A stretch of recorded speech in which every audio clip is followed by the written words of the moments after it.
Alhamdulillah, nahmaduhu wa nasta'inuhu wa nastaghfiruh wa na'udzu billahi min syururi anfusina wa min sayyiati a'malina.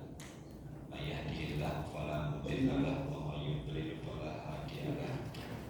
Asyhadu an la ilaha illallah wahdahu la syarika lahu wa asyhadu anna sayyidana Muhammadan abduhu wa rasuluh. Allahumma shalli wa sallim ala habibina sayyidina Muhammadin wa ala alihi wa ashabihi alladhina sahabu ala nahjil qawmin wa siratal mustaqim wa ba'du. Kita awali dengan menurut kitab surat Al-Fatihah. Semoga dengan wasilah perantara Al-Fatihah Allah berikan kita kemudahan menerima ilmu, dan berharap insyaallah ilmu yang kita dapatkan ini bermanfaat buat kita dunia dan akhirat kita. Hadirin niyah al-Fatihah. A'udzu billahi minasyaitonir rajim. Bismillahirrahmanirrahim. Alhamdulillahirabbil alamin arrahmanir rahim maliki yaumiddin. Iyyaka na'budu wa iyyaka nasta'in. Ihdinas siratal mustaqim. Shiratal ladzina an'amta 'alaihim ghairil maghdubi 'alaihim waladdallin. Amin.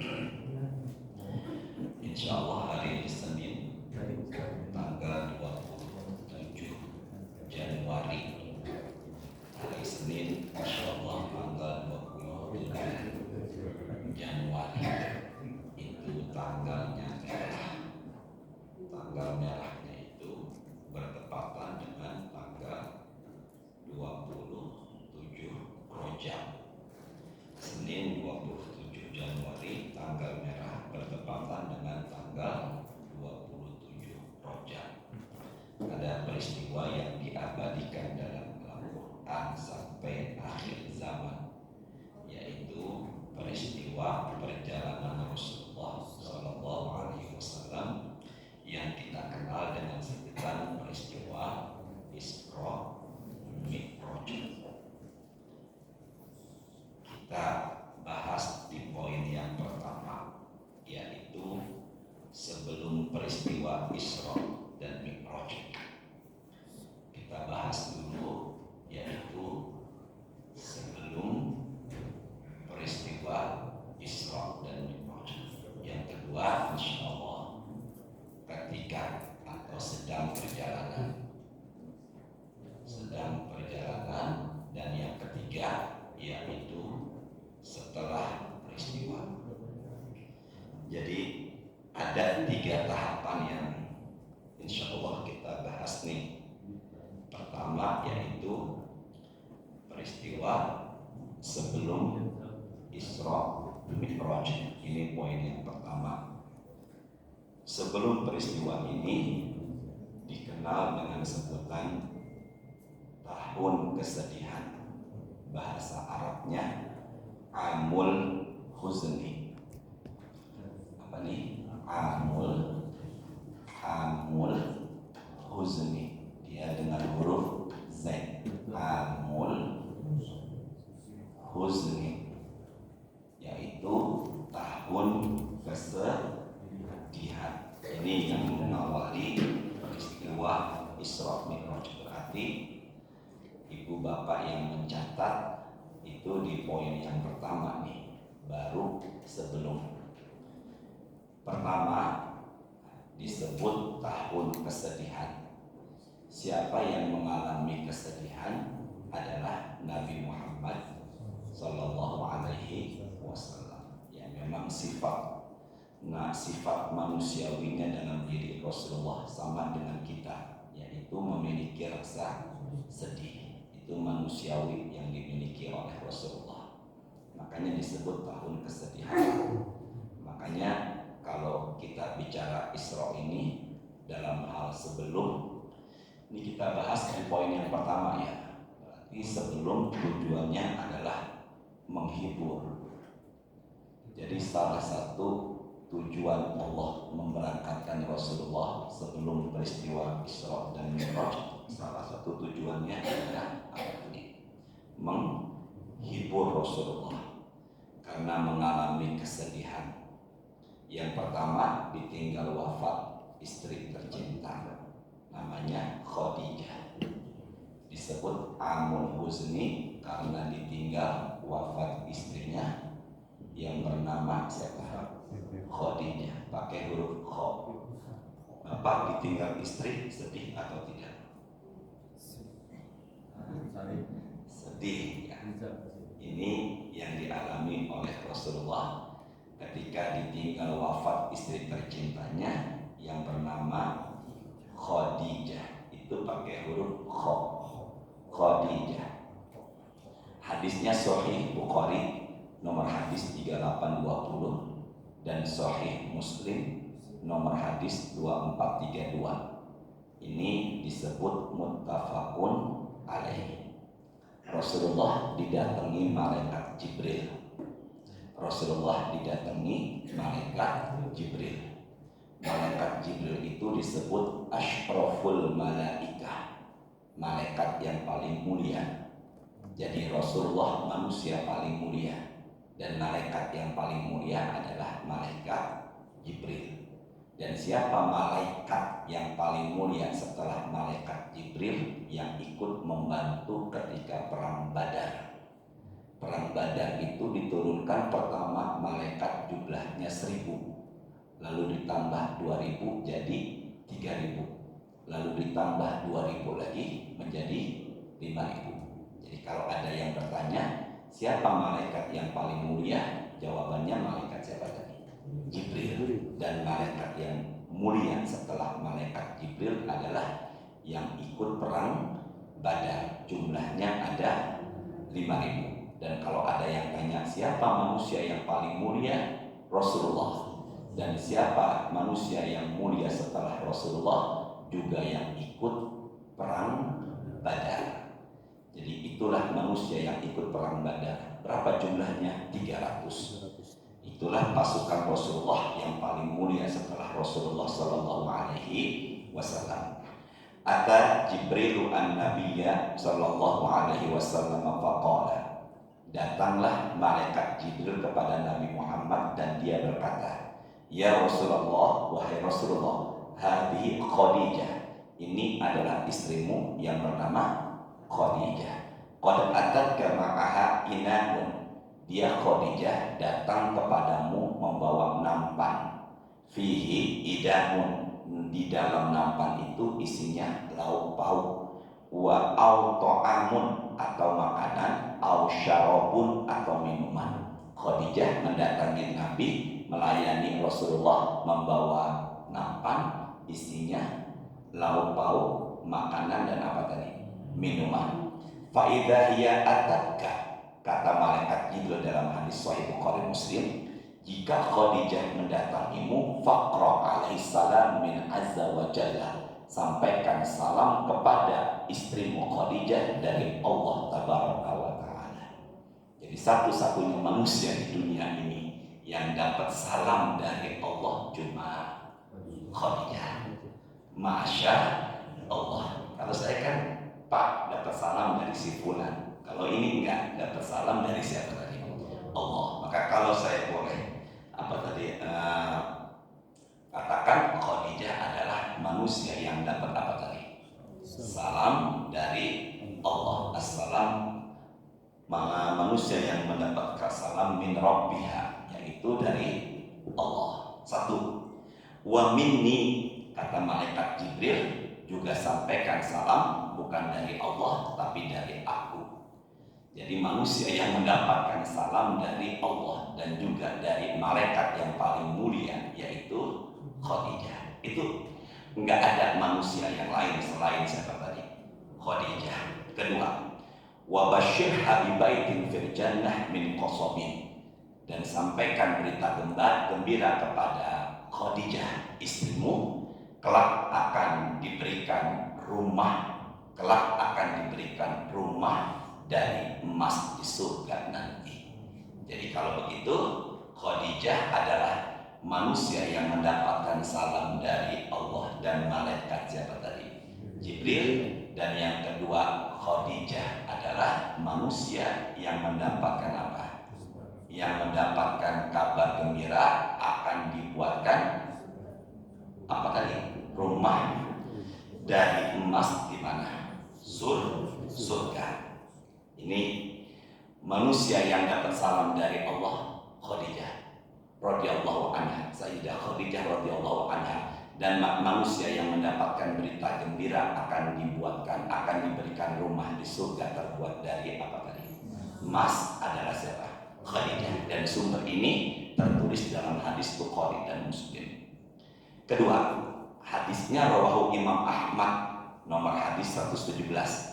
Kana Nabiyyu sallallahu alaihi wasallam idza dzakara Khadijah asna 'alaiha fa ahsana sanad. Rasulullah ketika menyebut atau disebutkan nama Khadijah, maka beliau memuji dengan pujian yang terbaik. Rasulullah ketika disebut nama Khadijah, maka beliau memuji dengan pujian yang apa? Terbaik. Maka kala itu Aisyah mendengar, maka Aisyah timbullah rasa cemburu. Maka kalau begitu cemburu dalam diri seorang wanita atau seorang istri itu jadi hal lumrah, bahkan dimiliki oleh Aisyah radhiyallahu anha. Kenapa Aisyah cemburu? Karena Rasulullah memuji Khadijah di hadapannya. Apa yang terjadi? Maka kemudian Rasulullah mengatakan, "Ma'abdalani Allah azza wa jalla khairan minha."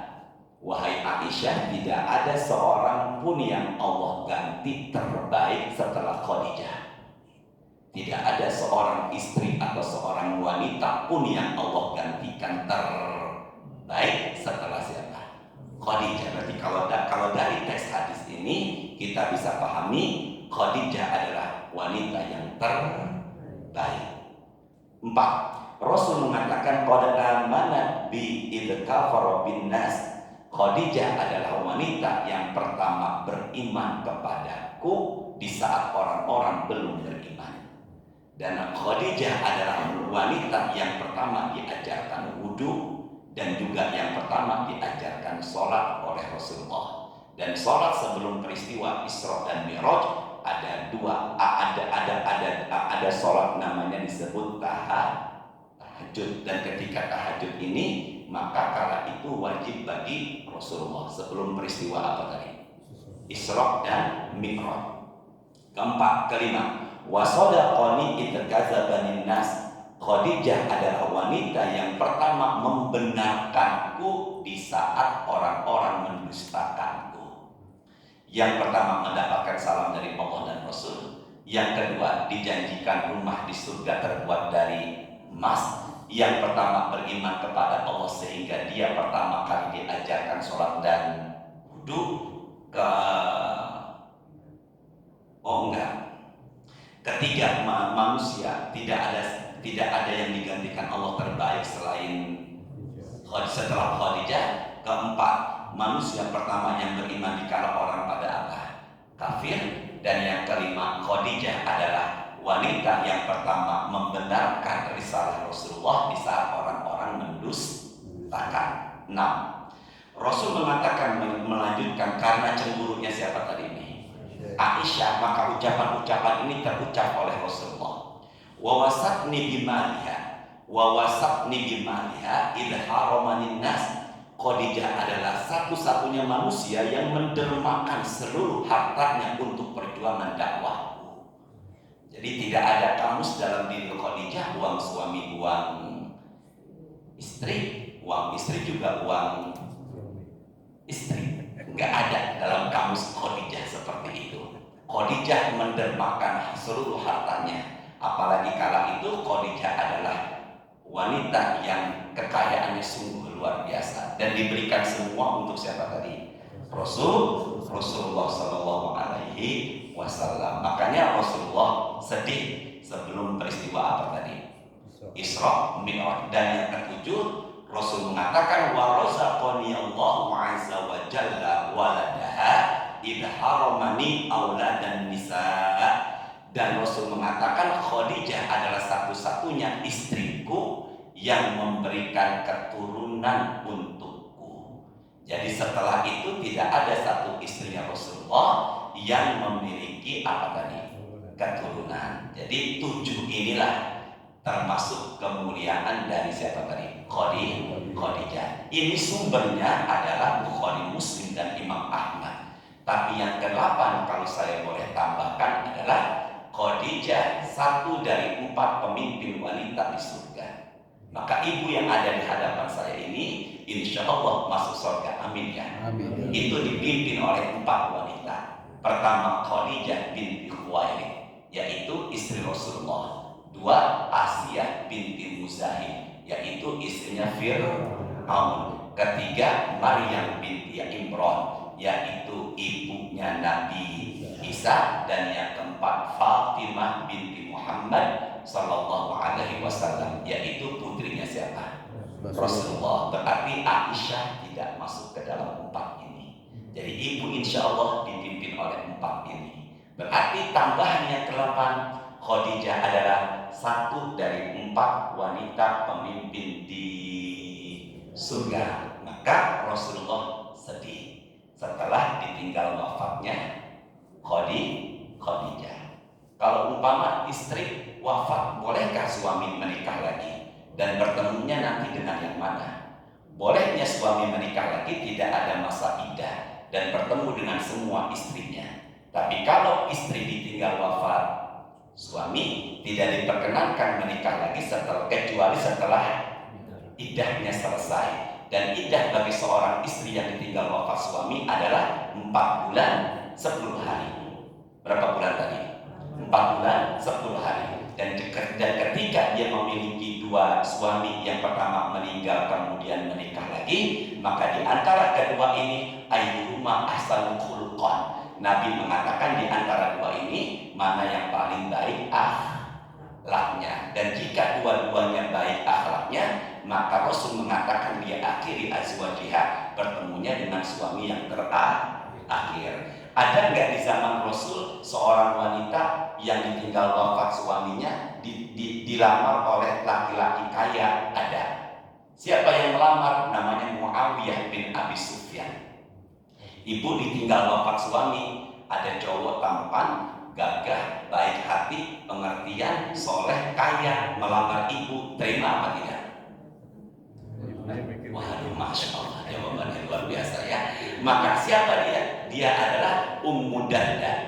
Ummu Darda, namanya ditulis Ummu Darda, dan suaminya Abi atau Abu Darda. Ketika Abi atau Abu Darda wafat, istrinya cantik, masih muda, dilamar oleh Muawiyah, tapi menolaknya. Padahal Muawiyah itu kala itu adalah kaya.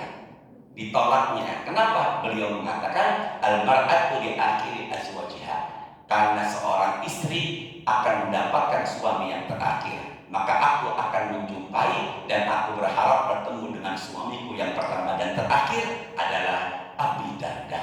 Berarti dia cintanya sehidup semati.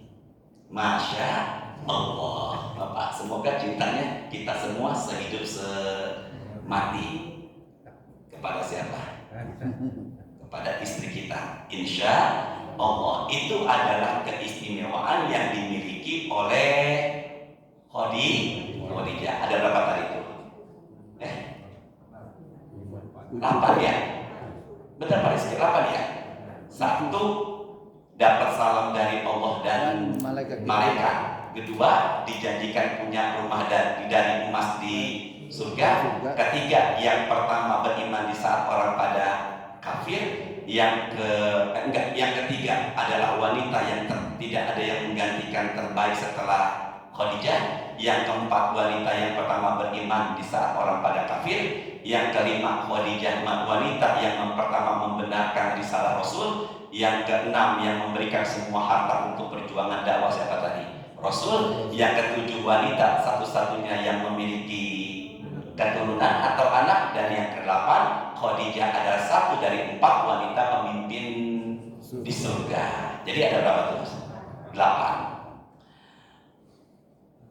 Walaqad halakat qabla ayatazawwajani bisalas sinin laqad kuntu asma'uhu yadhkuruha wa laqad amarahu rabbuhu azza wa jalla ayubashshiraha bi baitin min qasabin fil jannah wa in kana la yasbahu syah. Ketika Rasulullah menyembelih kambing atau domba syah, ketika Rasulullah menyembelih kambing atau domba, summa thumma yuhdiha ila khalaiha. Yang diutamakan membagikannya adalah kerabat-kerabatnya siapa? Khadijah. Ini lagi-lagi membuat Aisyah cemburu ketika beliau menyembelih hewan kurban, menyembelih kambing, menyembelih domba. Yang pertama diberikan oleh Rasulullah adalah kepada kerabat-kerabatnya siapa tadi? Khadijah. Tujuannya menambah tali silaturahim, tidak memutuskan silaturahim. Dari situlah apabila seorang laki ditinggal wafat oleh istrinya, salah satu amalan yang menambah silaturahim sebelum sedekah kepada yang lain, kepada siapa dulu? Kerabat istri. Ketika kita bersedekah kepada yang lain, maka itu pahalanya sedekah. Tapi kalau sedekah kepada kerabat, pahalanya dua, yaitu pahala sedekah dan memperkuat apa nih? Silaturahim. Jadi sedekah yang paling utama sebelum sama yang lain adalah kepada keluarga. Gitu ya. Sedekah yang pertama sebelum sama yang lain sama siapa tadi? Keluarga. Kalau kita sedekah sama orang lain, pahalanya hanya sedekah. Tapi kalau sedekah sama keluarga, pahalanya dua, pahala sedekah dan memperkuat apa? Silaturahim. Ada lagi Ustaz? Ada lagi. Afdhalus shadaqah anfaqtahu ala ahlika. Sedekah yang paling utama bagi suami adalah nafkah kepada siapa? Istri. Maka kalau umpama saya punya uang 1 juta, teman mengajak minta ditraktir, tapi istri membutuhkan, mana yang diutamakan? Teman atau istri? Istri. Karena istri nafkahnya bagi suami hukumnya bukan sunnah tapi apa? Wajib. Ketiga, afdhalus shadaqah anfaqtahu. Sedekah yang paling utama adalah kepada tetangga. Maka sebelum sama yang lain, sedekah yang paling utama sama siapa tadi? Tetangga. Maka Rasul mengatakan idza tabaqta maraqah fa'aksir ma'aha. Kalau kalian masak daging, banyakilah kuahnya. Berarti makan bakso apa Anas tadi? Ya ini gambaran aja. Berarti daging dan apa tadi? Kuah. Gitu. Ini keutamaan sedekah kepada keluarga siapa tadi? Istri. Makanya sebelum sama yang lain, sedekahlah kepada siapa tadi? Keluarga istri. Maka setelah setelah Khadijah wafat, maka Rasul mengalami kesedihan. Ada pendapat mengatakan 3 hari setelah Khadijah wafat. Ada pendapat mengatakan 3 hari setelah Khadijah wafat, wafatlah paman tercintanya Rasulullah yang bernama Abu Thalib. Ini 2 yang mengawali peristiwa apa tadi? Isra Mi'raj. Siapakah dia Abu Thalib? Bapaknya Ali, pamannya Rasulullah Shallallahu Alaihi Wasallam. Saya sering menyampaikan di akhir hayatnya Abu Thalib, di mana sebelah kanannya Rasulullah, sebelah kirinya Abu Jahal. Abu Jahal itu bukan pamannya Nabi, nama aslinya Amr bin Hisham. Amr bin Hisham. Ya ammi qul la ilaha illallah. Wahai pamanku, kata Rasulullah, ucapkanlah kalimat la ilaha illallah. Jadi baik bukan baiknya, semoga kita semua di akhir hayat bisa mengucapkan kalimat. Yuk sama-sama. La ilaha illallah. Apakah mudah mengucapkan kalimat la ilaha illallah di akhir hayat kita? Tidak. Enggak semudah yang kita baca sekarang. Ada buku namanya Ihya Ulumuddin karangan Imam Al-Ghazali. Di dalam buku itu tertulis, idza hadartumul mayyit, idza hadartumul marid aw bil mayyit faqulu khairan. Apabila kalian mendatangi mayit atau mendatangi orang yang sakit, ucapkanlah yang baik-baik. Fa innal malaikata yu'minuna 'ala ma taqulun. Karena ucapan baik kita itu diaminkan oleh malaikat. Makanya di Nahdlatul Ulama, di NU, ketika jenazah akan disolatkan, jenazah setelah disolatkan, maka dipimpin oleh imam atau ustaz, kita katakan isyhadu annahu min ahlil khair. Jawabannya khair. Gitu ya. Ketika itu maka diaminkan oleh siapa tadi? Malaikat. Maka Nahdlatul Ulama umumnya mengadakan itu, isyhadu annahu min ahlil khair. Maka kalau ada sholat jenazah kemudian ada imam seperti itu, maka tujuannya ucapan khair jamaah diaminkan oleh malaikat. Nah, apa yang diucapkan ketika akhir hayat? Man kana akhiru kalamihi la ilaha illallah. Barang siapa yang di akhir hayatnya mengucapkan kalimat la ilaha illallah, dakhala jannah. Masuk ke dalam apa tadi? Surga. Apakah susah? Susah. Uhduru mautakum walqinum la ilaha illallah. Ucapkanlah di telinga orang yang sedang sekarat la ilaha illallah. Fa inna syaitana yahduru ahadakum inda mautihi. Karena setan akan menghampirimu, mendekatimu ketika sedang sekarat. Setan sebelah kanan menyerupai ibu dan mengatakan mut Yahudiyan. Wahai anakku, aku bahagia di surga karena beragama Yahudi. Maka keluarlah dari Islam, ikuti agama ibu, agama Yahudi. Ternyata dia bukan ibu kandung kita. Ternyata dia adalah jin. Namanya jin Qorin yang menyerupai ibu. Yang sebelah kanan jin menyerupai bapak dan mengatakan mut Nasroniyan. Wahai anakku, aku bahagia di surga beragama Nasrani, bukan Islam. Keluar dari Islam, ikuti agama bapak, agama Nasrani.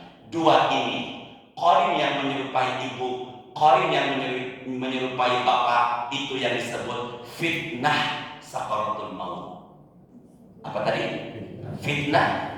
Makanya kita baca doa, Allahumma inna na'udzubika min fitnati sakaratil maut. Sama-sama nih. Allahumma inna na'udzubika min fitnati sakaratil maut. Berarti kalau begitu pentingnya anak membacakan Quran surat Yasin. Iqra'u Yasin ala mautakum. Iqra'u apa tadi? Melebar saya melebar. Iqra'u apa? Yasin. Yasin itu surat nomor 36. Ala mautakum. Rasul mengatakan bacakanlah surat apa? Yasin ala mautakum, kepada siapa di antara kalian yang mati. Maka Imam Malik mengatakan kata mautakum ini adalah buat mereka yang sedang sekarang. Maka kenapa dibacakan Quran khusus surat Yasin? Pertama, jantungnya Quran adalah Yasin. Wa man qara'a fi lailah ibtigha'a wajhillah ghufira lahu. Yang baca Quran suratnya Yasin di malam hari niatnya karena Allah, ibtigha wajhillah, mencari ridhonya Allah, dosa-dosanya Allah ampuni. Yuk sama-sama ya.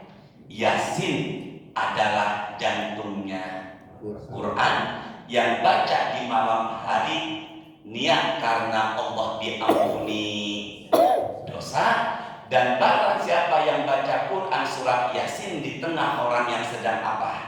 Sekarat, maka maksud kata ini tujuannya adalah memudahkan roh keluar dari jasad. Makanya kalau ada yang sekarat, baiknya keluarga anaknya di sebelahnya membacakan surat apa tadi? Biar yang rohnya keluar apa? Mudah. Dan semoga kita semua mudah keluar roh ini.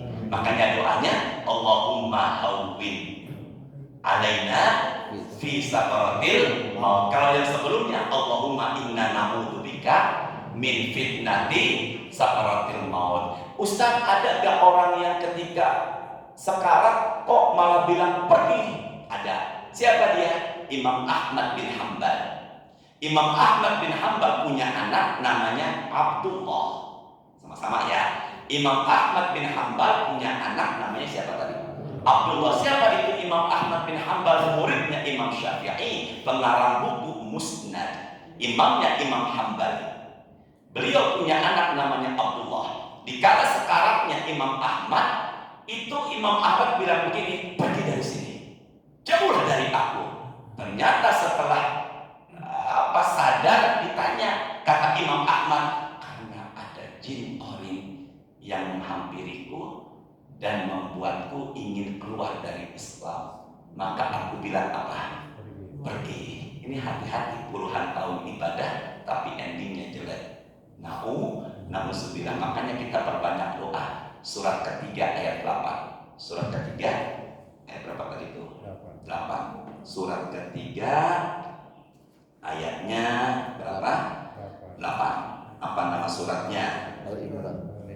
Bukan Ali Imran. Kalau Ali sini yang nyender. Ali. Kalau yang bersandar siapa namanya? Pak Alamudin dan Pak Alim ya. Yuk sama-sama angkat suaranya.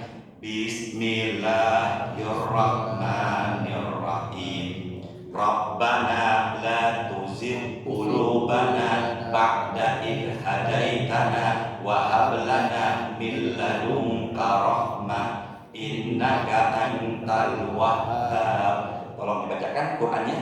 Pak Ustaz Abdul, tolong dibacakan Qur'annya, silakan.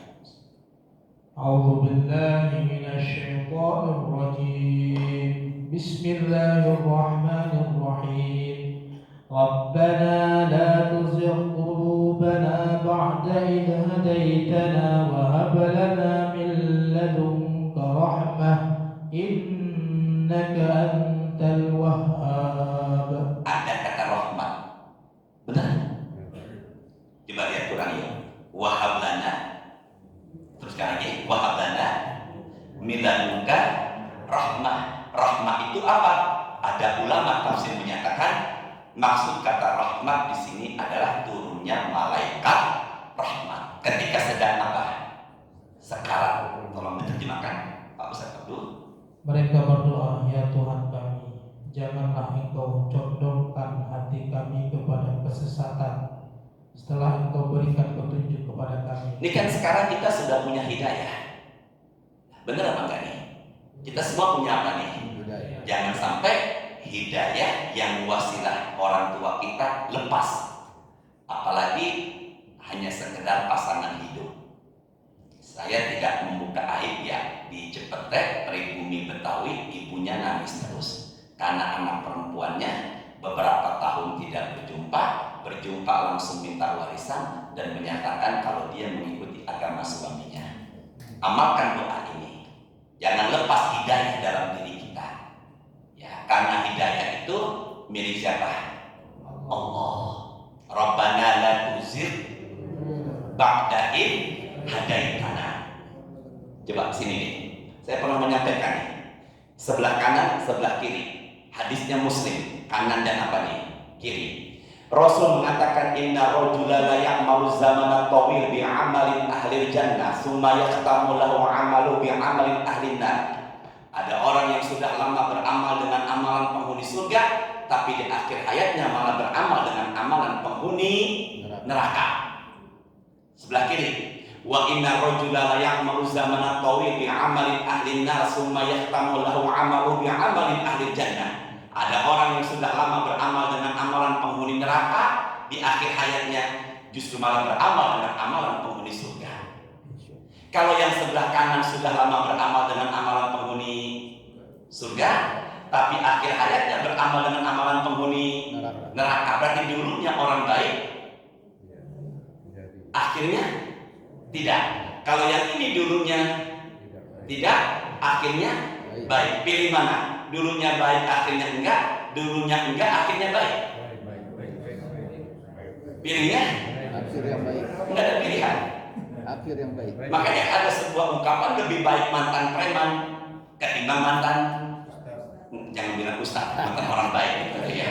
Nah makanya amalkan doa ini biar di akhir hayat kita meninggalnya masih punya Hidayah. Masya Allah. Syukur. Belum bunyi alarm handphone. Itu alarm handphone. Ya. Alarm handphone siapa? Ya Allah, astagfirullahaladzim. Coba ulangi Pak Ustaz Abdul, apa terjemahannya? Maaf, ulangi silakan.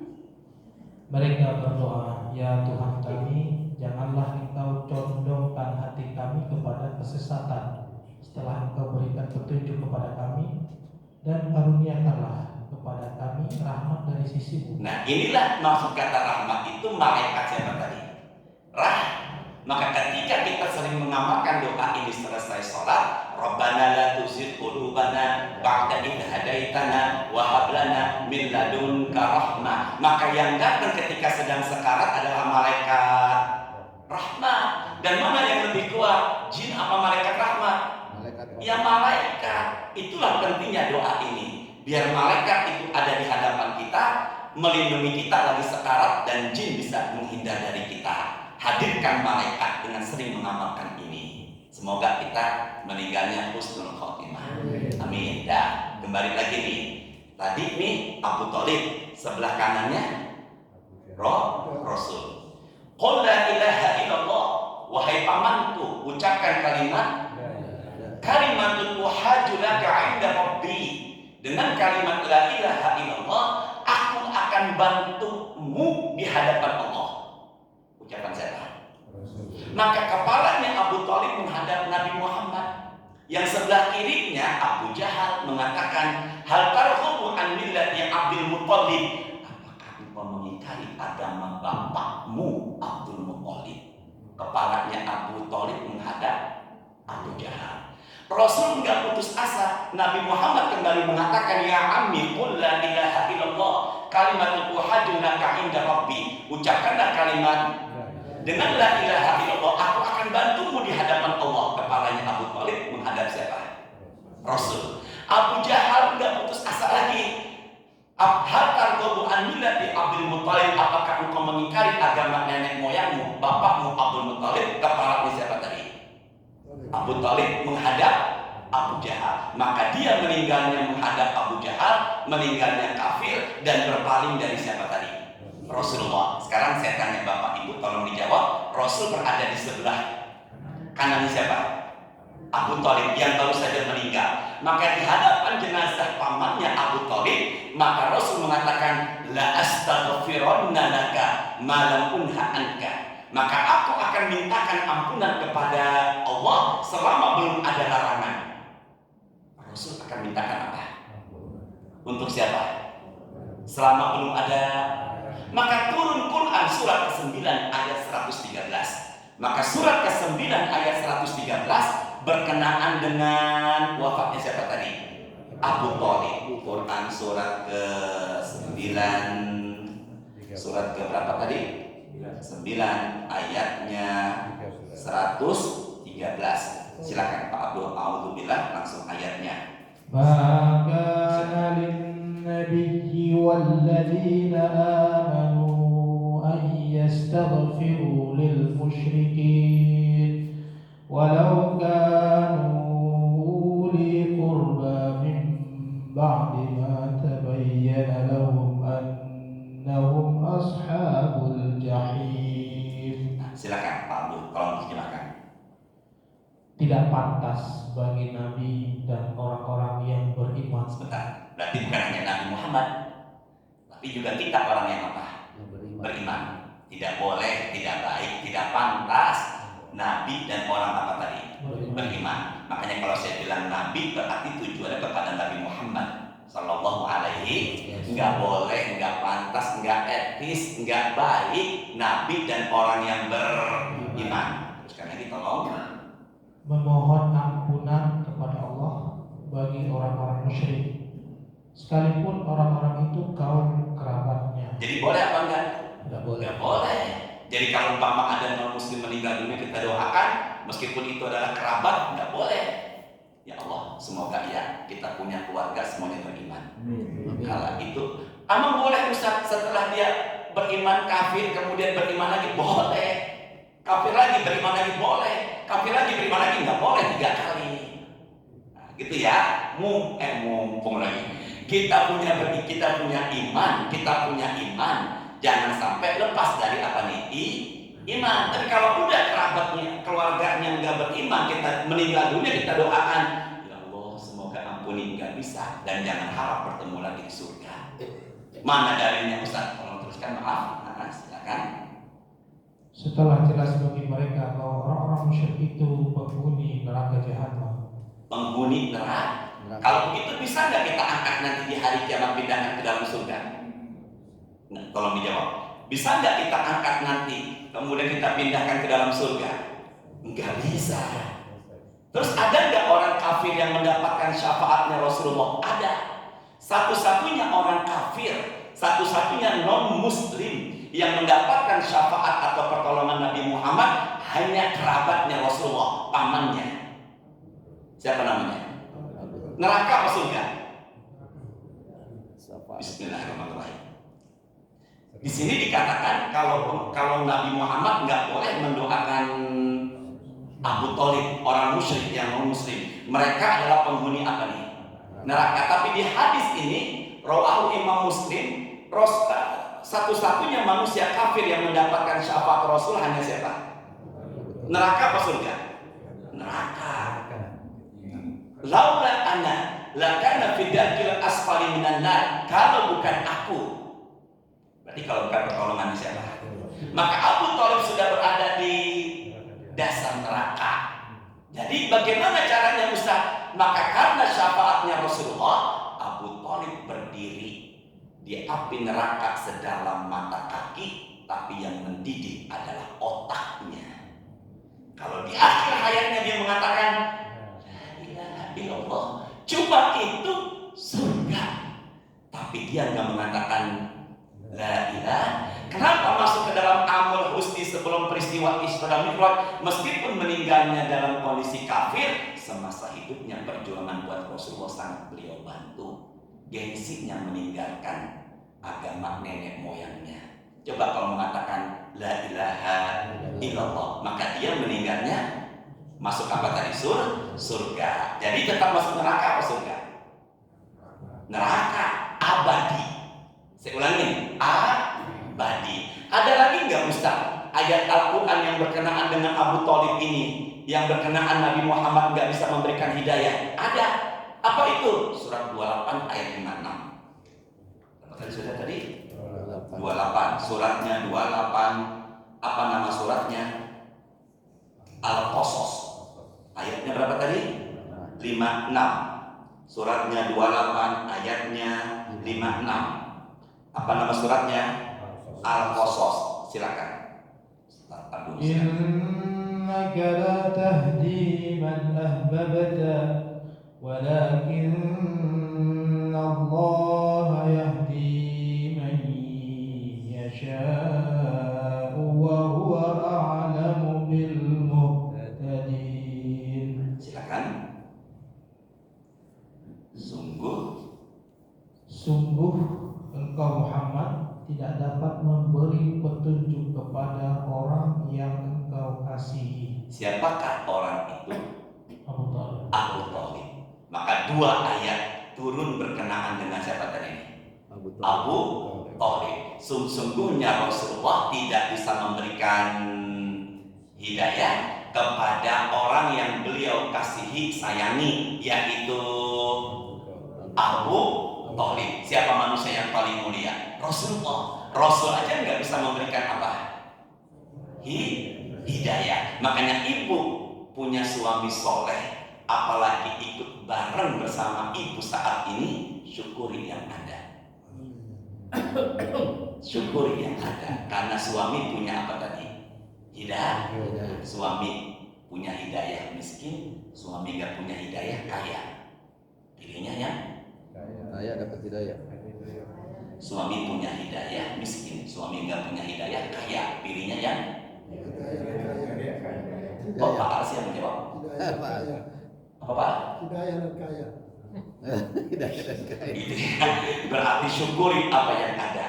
Kalau begitu, suami yang memberikan hidayah adalah siapa? Allah. Maka jangan sampai kita berharap anak cucu keturunan kita semuanya sama-sama punya apa tadi? Hidayah. Ya Allah, semoga ya kita semua punya anak. Anak saya dua-duanya perempuan. Semoga dapat suami dan anak-anak kita semua keturunannya anak-anak yang soleh dan solehah. Nah, Rasulullah sedih ditinggal wafat siapa tadi? Khadijah. Yang kedua Abu. Yang ketiga Amul Husni, tahun kesedihan ketika beliau berdakwah di Taif. Di mana dakwahnya ini? Di Taif. Taif. Apa itu Ustaz Taif? Ini masukkan ke tahun kesedihan. Ini gunung, ini juga, ini gunung. Suara syuruk. Suara apa barusan? Handphone. Alarm handphone-nya apa barusan? Dia lagi kayaknya boleh. Ya Allah, semoga barokah ya Allah. Paham kan bunyinya nggak paham? Bunyi lagi ntar. Dari sini ya. Ini gunung. Bos, ada yang mengatakan Abul Qobais wa Aiko wallahu alam. Yang jelas ini gunung, ini apa nih? Gunung. Di tengah-tengahnya penduduk Taif, perkampungan Taif. Hadisnya Imam Bukhari dan Imam Muslim. Berarti hadis ini sahih, muttafaqun alaih. Nggak kelihatan kan? Tapi kan tulisannya ada ya. Fa idza ana bi sahabatin qad adallatni. Ketika aku sedang bersandar dan kemudian di atasku dinaungi oleh awan. Fa nazartu fa idza fiha Jibril fanadani. Kemudian datanglah malaikat Jibril. Faqala, dan malaikat Jibril mengatakan, innallaha qad sami'a qaula qaumika laka wa ma raddu 'alaika. Sesungguhnya Allah telah mengetahui, telah mendengar apa yang diperbuat dan dikatakan oleh kaummu, yaitu apa nih? Taif. Laqad ba'asa ilaika malakal jibal. Maka Allah telah mengutus kepada dua gunung ini malaikat. Jadi di gunung ini ada apanya? Malaikat. Di gunung ini juga ada apanya? Malaikat. Dan di tengahnya perkampungan Taif. Ya. Litakmurahu bima syi'ta fihim, karena engkau telah disakiti, karena engkau telah dilukai oleh penduduk Taif, maka dua gunung ini menunggu perintahmu. Menunggu apa nih?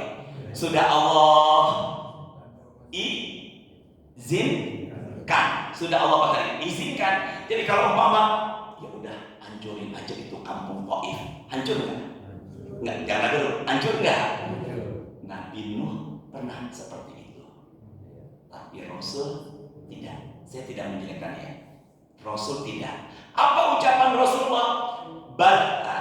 Apa ucapan dua malaikat penjaga gunung? Ya Muhammad, in syi'ta an utbiqa alaihim al-akhshabain. Jika engkau berkehendak, jika engkau menginginkan, dua gunung ini akan aku hancurkan dan aku timpahkan kepada perkampungan Taif. Baru luar. Ini handphone lagi bukan? Bukan. Ini yang di luar ya.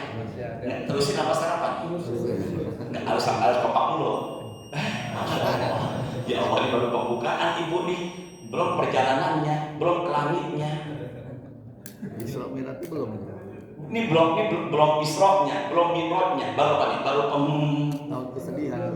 Maaf ya, saya nggak menyambung materi yang sebelumnya, karena memang ada kajian-kajian umumnya sekarang membahas apa? Isra. Karena memang Senin tanggal merah, insya Allah 27 Rajab. Teruskan lagi ya. Terus ya. Ini sarapan apa terusnya? Sampai mana tadi? Gunung bukan gunung. Malaikat dua gunung. Malaikat dua gunung kan? Malaikat penjaga gunung. Ya Muhammad, in syi'ta an utbiqa alaihim al-akhshabain. Kalau engkau berkehendak, kalau engkau menginginkan, aku akan hancurkan dua gunung ini dan aku timpakan kepada penduduk Taif. Apa ucapan Rasulullah? Bal arju ayukhrijallahu min aslabihim man ya'budullaha wahda la yusyriku bi syai'a. Jangan wahai malaikat, aku berharap anak keturunannya, mereka saat ini enggak beriman, tapi aku berharap anak keturunannya berbondong-bondong masuk ke dalam Islam. Rasul disakiti, didoakan. Rasulullah diapakan? Disakiti, tapi diapakan? Didoakan. Itulah akhlak Rasulullah, memaafkan dan berbuat baik sama yang udah salah. Sama-sama yuk, memaafkan dan apa? Berbuat baik sama orang yang apa? Salah. Masya Allah, Masya Allah. Maka inilah peristiwa yang mengawali Isra Mi'raj. Nih saya nanggung nih. Boleh nggak bahasa gini? Boleh. Nggak apa-apa ya? Nah, nanggung ya. Hadisnya Bukhari, nomor hadis 3207. Baina ana indal baiti baina na'im wal yaqzani wa dzakara yakni rajulan baina rajulaini. Aku bersandar di dinding Ka'bah. Kemudian aku didatangi dua malaikat berwujud manusia. Ada nggak di dalam Quran Nabi yang didatangi sama malaikat? Ada nggak di dalam Quran Nabi didatangi sama malaikat? Lalu Nabi itu memberikan kabar akan melahirkan sosok anak. Lalu istrinya begini-begini. Ada nggak Nabi yang dalam Quran didatangi sama malaikat? Udah gitu datangnya malam. Udah gitu disembelihkan anak sapi, dibakar hanis, diolah bakar. Atau bakar itu apa? Daging dibakar. Namanya apa tuh? Sate. Panggang. Sate. Panggang. Apa bahasa sekarang? Barbecue, digrill. Udah tamunya datangnya dalam segala kata ulama tafsir, tamunya nggak dikenal, datangnya malam hari. Mau buka Quran apa mau apa? Buka Quran ya. Langsung ayat 51. Berapa tadi? 51. Suratnya 51. Apa nama suratnya? Adzariyat. Apa namanya? Adzariyat. Ayatnya 24. Nah, langsung terjemahkan kali Pak Abdul, silakan. Maaf ya. Langsung terjemahkan, silakan. Sudahkah sampai kepada Muhammad cerita tamu Ibrahim, malaikat-malaikat yang dimuliakan? Jadi Nabi Ibrahim kedatangan tamunya ini adalah berwujud, tamunya ini adalah malaikat berwujud manusia. Lalu kemudian ada pendapat ulama tafsir datangnya tengah malam, udah gitu nggak dikenal, tapi sama Nabi Ibrahim disembelihkan sapi gembuk dan diolah secara bakar. Kemudian faqarraba ilaihim, dideketin itu makanan kepada tamu, ternyata tamu itu tidak mau makan. Makanya kalau ada habis pengajian subuh jamaah atau ustadznya pulang khawatir jin, astagfirullahaladzim, ya Allah. Ya, dari situ kita bisa pahami. Berarti kalau begitu ada nabi yang didatangi sama Pak. Ini sih pemahaman saya aja ya. Pemahaman saya nih. Maka enggak mustahil kita pun bisa dengan izin Allah didatangi malaikat. Makanya kalau ada seseorang yang mungkin kita nggak kenal, dia minta mohon sama kita.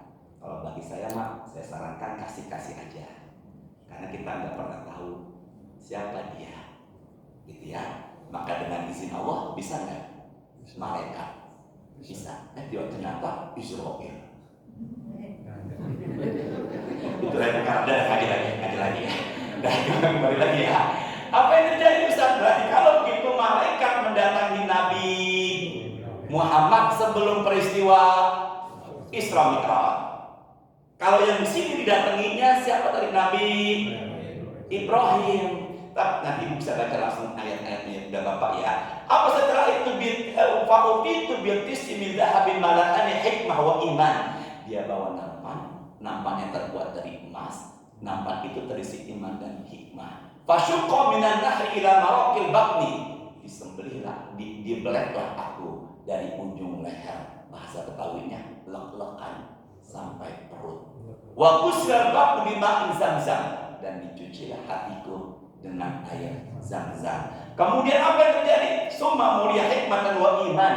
Lalu hatiku diisi dengan iman dan hikmah yang ada di naungan tadi. Jadi sebelum peristiwa Isra Mi'raj, setelah tahun kesedihan, ada pembelahan dada yang dibelah, dada Nabi yang membelah malaikat diisi iman dan hikmah.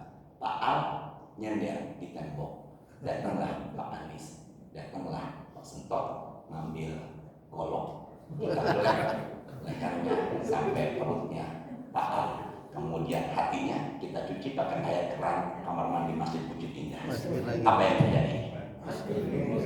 Makanya peristiwa ini jangan dipahami dengan ini, tapi pahami dengan ini. Jangan pahami dengan akal, pahami dengan apa? Iman. Maka sebelum peristiwa ini ada yang namanya pembelahan dada. Maka datanglah binatang berwarna putih. Binatang itu berwarna putih. Apa yang terjadi Ustaz?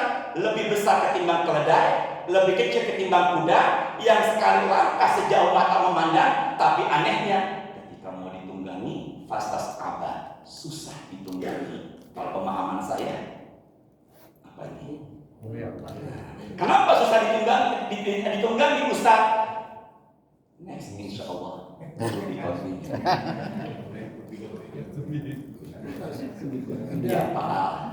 Ada 3 istilah di sini disebutkan tadi. Iya. Musyrik,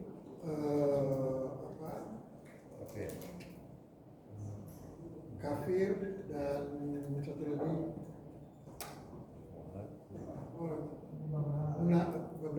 satu lagi apa bedanya musyrik, kafir, dan kalau ada orang datang dalam surat itu, kalau ada orang datang membawa berita jangan percaya dulu. Munafik, fasik. Fasik. Ya. Apa beda tiga itu? Musyrik, kafir, fasik. Ibu sebentar Pak artanya ya. Musyrik, syirik, menyekutukan Allah. Berarti ada Tuhan selainnya. Kafir artinya syirik, menduakan. Kafir artinya tertutup karena dalam dirinya tertutup dari hidayah. Sedangkan fasik adalah orang muslim yang selalu bermaksiat. Sebenarnya kafir dengan musyrik sama, tapi umumnya musyrik disebut kepada mereka yang tinggal di Mekah kala itu dan mereka penyembah berhala. Sedangkan kafir lebih umum lagi, bukan hanya orang musyrik yang tinggal di Mekah, tapi seluruh orang non-muslim yang tidak percaya dengan satu Tuhan tunggal. Sedangkan fasik orang muslim yang bermaksiat. Maka orang muslim yang selalu bermaksiat namanya fasik. Sedangkan orang muslim yang selalu taat kepada Allah namanya istiqomah, takwa. Subhanakallahumma wa bihamdika.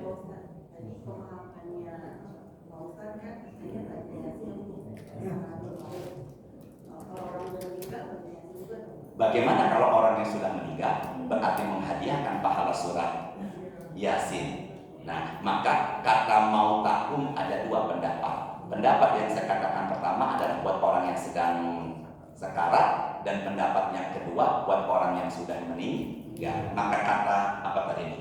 Mau takum ada 2. Yang pertama buat orang yang sedang sekarat, dan ini yang saya katakan tadi mengutip pendapatnya Imam Malik. Yang kedua adalah buat orang yang sudah meninggal. Maka hadiahkan pahala Quran untuk orang yang sudah meninggal. Kenapa yang dipilih Yasin? Karena jantungnya adalah Quran. Cukup ya?